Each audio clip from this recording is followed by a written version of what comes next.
I was watching this off stream. Her signature weapon, Phoebe, as well as I don't remember if he shows any calcs, but whether I their third rotation to finish it off. Also, if Spectre Rover is allowed to use 5-star signature swords, then yeah, that can definitely change the dynamic of the fight. Also, make sure to go subscribe and ring that notification bell for Sweetly. She is one of the goats of Wuthering Waves and makes incredible content for this game, so yeah. And huge thanks to her for letting me reference her video in Damn, bro! I went to lose like Glaze Sweetly like 3 times in this video.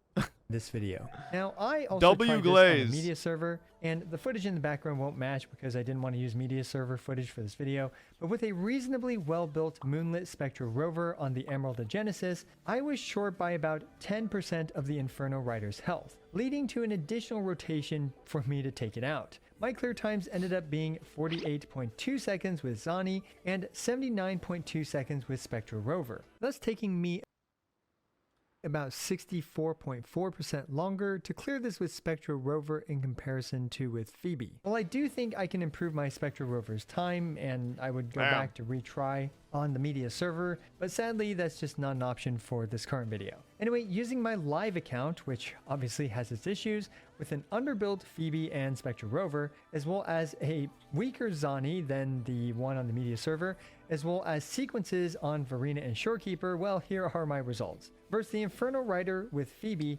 needless to say, it was a very smooth experience and needs much less sweaty swap cancels than with Spectre Rover. I was able to pull off some interesting shenanigans to single cycle it with Phoebe by extending Zani's rotation with Phoebe's next Confession activation plus Liberation. This, combined with the massive buffs that my Sequence 6 Shorekeeper provides, allowed Zani to do just enough damage to take it out with her outro skill, I believe, which was actually a bit surprising to me. Yeah, you could get more stacks for your Zani there, so it's like really nice. Anyway, using the same Zani and Shorekeeper setup, but replacing Phoebe with my wheelchair Spectre Rover, now it took me 55.5 seconds and 2 full rotations to take out the Inferno Rider instead of just a single rotation. So really, depending on the situation, you will very often see an entire additional rotation or even 2, depending on the length of the fight. However, there are many fights where the two teams might take the exact same number of rotations as well. It honestly just depends on the amount of health the enemy has, and whether that overlaps with the, same number of rotations dealt by Zani, Phoebe, or Zani S Rover. Sweetly's example showed that this overlap happened with her well-built Chongli weapon-wielding DPS Rover, whereas my Moonlit Rover, as well as skill issues, made it take— Yeah, but I don't see, this is the one thing I keep seeing. I keep seeing a lot of people, like, how do you guys feel about that, right? I'd say a lot of people comparing S Rover full team DPS versus Confession Phoebe full team DPS with Rover on Changli weapon. Like, I feel like the comparison should be more set to Rover with Emerald of Genesis. Like, at least in my opinion. Like, I think running Rover and running like expectations to everybody to have Rover on Changli weapon is just not true. Like, how many people just like roll Changli weapon for their Rover, right? And then that would also only usually be for people who just rolled Changli, right? Like, if you didn't roll Changli, you wouldn't have Changli weapon either. So, like, I definitely think if people want to make comparisons, it should just be on Rover on Emerald of Genesis.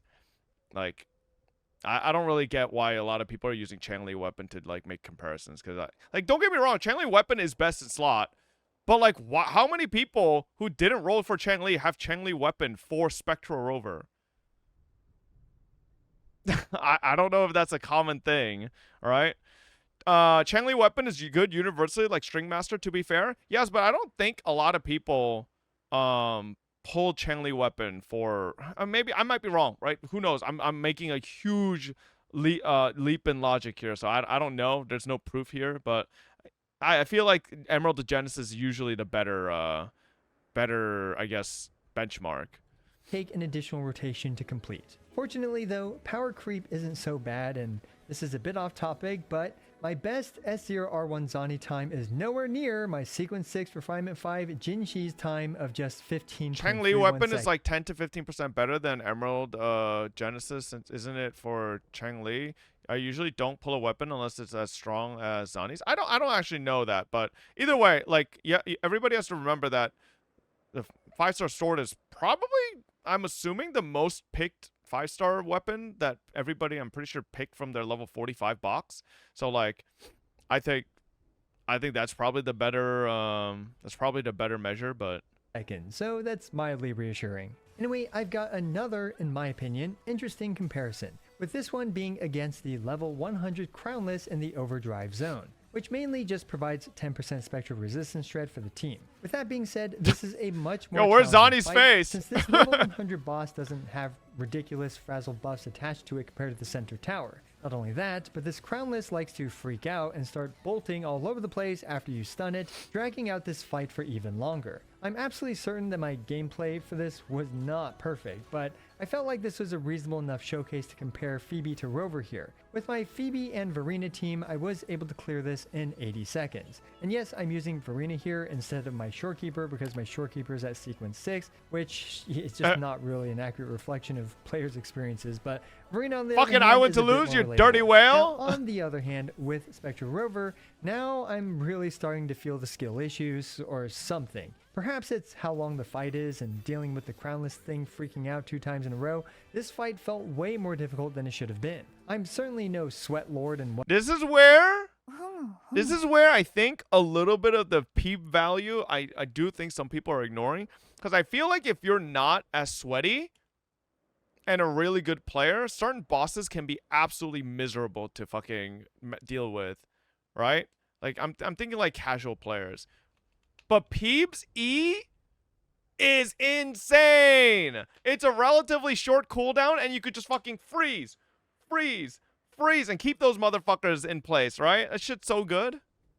Wuthering Waves, but I did have to try to sweat my rotations here, which at times became a hot mess since, well, you know, sweat, as things went terribly wrong. So yeah, I feel like I went to of all lose. the Stop times here making on this dad list, not only jokes. was this the longest clear Fuck. time in the video, it probably also I've watched had the this guy most for time to be 4.5 improved. I years, ended and up he with still a makes the same dad jokes. 137.9 second clear time, which was unfortunately 72.4% slower than my run Yeah, he with is a Phoebe. dad. Needless to say, But by I building swear he Spectral used to Rover make dad better, jokes before this could be he was a dad, completely different okay? story. I And watched also him my I watched crit him before he ratio was a is dad further out too. of whack without Shorekeeper, but this team is a bit closer to what an average player might have with a S0R1 Zani.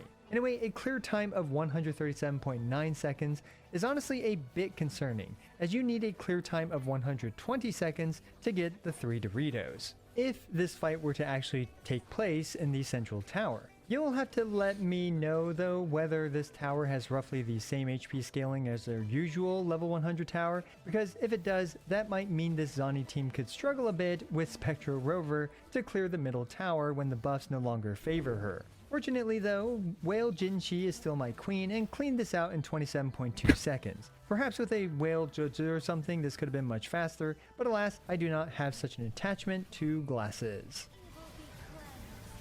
Okay, why is just flaming Zezu for no reason? The fuck? Anyway, let's talk about my takeaways here. We now have many points of data, whether theory crafted or demonstrated in game. So let's provide a quick summary of the findings. There's simply no sugarcoating it. Phoebe catapults Zani's damage to the moon, unlike my 401k account. When we focus on the individual hits that Zani does, Phoebe's up to 130%. I will say, chat, I went to lose doesn't play as many games as me, but he is a giga whale. He's one of the few content creators I know who basically matched me in Genshin whaling or just out whaled me. Like he C6 R5 non-stop. He is a giga whale. And Frazzle Amplification Boost can boost Zani's basic 3 damage by around 70 to 96%. You played 3 games? What the fuck you on about? Though, Alright, let's just look at the past 2 weeks. I giga whaled on Tribe 9, giga whaled on Nikke twice for 2 different characters. Giga whaled for Girls Frontline 2, giga whaled for HSR, giga whaled for WUA, giga whaled for fucking Genshin with Veresa, giga whaled, like, I don't know what you're talking about. Like, how many fucking, huh? full team DPS scenarios look a little... Whaled for HSR? Yeah, I fucking dropped $200 for fucking Anoxa. What do you mean? What did you whale for in HSR? What? A Noxa. What? Do you think I got a Noxa for free? What? Dolphin now? Oh, $200 is Dolphin?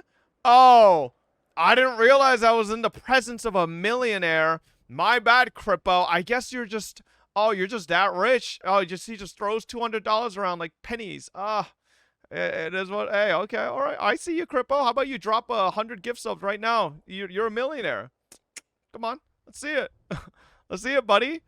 More promising, but only if you have heavily invested into your Spectre Rover to squeeze out as much damage as possible while also learning how to quick swap properly. And finally, when it came to the anecdotal clear times, the differences are frankly all over the place, with various damage breakpoints being reached by Sweetly and those same damage breakpoints not being reached by me. Largely because my Spectre Rover is not properly built, resulting in significantly longer clear times for Zani plus Spectre Rover. So here's the deal, if you want Spectre Rover to be anywhere near as competitive to Phoebe, you gotta farm a fantastic DPS set for her, and perhaps even consider upgrading her weapon to the Blazing Brilliance also helps a lot. With this, you might be able to close the gap a bit with Phoebe. At the end of the day, Zani's performance sits in a paradox. On paper and in practice, Phoebe objectively boosts her damage output by a massive margin, and the math doesn't lie. And the clear times, in my opinion, overall validate the math. If you're the type of player who wants to squeeze out every last drop of damage, then yes, at the moment, Phoebe is borderline essential to unlock Zani's full potential. But, and this but is important, that doesn't mean Spectre Rover is completely invalid. With enough investment, solid gear, and a bit of mechanical finesse, Rover can absolutely support Zani through a majority of the content. The road might be sweatier, and there might actually be some content that you might struggle to clear, and this definitely feels a lot more free-to-play-ish, but for players who enjoy optimizing free-to-play friendly units, or just like Rover's playstyle, this is still a viable and rewarding route. In fact, if you're already used to swap canceling and optimizing rotations, then this gap can indeed shrink a bit. Ultimately, my conclusion is that it's okay to hold two truths at once. Zani definitely shines the brightest and is most frazzlevilous with Phoebe, while also Zani can work with Rover, it just requires a bit more effort and compromise. As for some potential solutions, I'd like to see the different Rovers be usable with different stamina for the tower, so that way you're not limited to just one of the Rovers. The next thing is pretty low-hanging fruit, but it would be great to see an Echo that actually applies Frazzle stacks, perhaps even just 2, and also amplifies Frazzle damage, perhaps by 20 to 30%. This will both help shore up Spectre Rover's deficiencies of too little Frazzle application, as well as close the gap by a tiny bit to the massive up to 130% Frazzle amplify that Phoebe provides. Alternatively, some people have been suggesting a new 4-star character, and hey, that could work too. Let me know where you come out on this whole debate and whether you think it's a big deal or not, and whether it's affected your enjoyment of Zani or Wuthering Waves down in the comments below. Also, let me know if I missed anything in this analysis and add any additional insight you'd like to see in a comment. As always, I appreciate every single one of you. This is I Went to Lose, signing out. Not bad, not bad.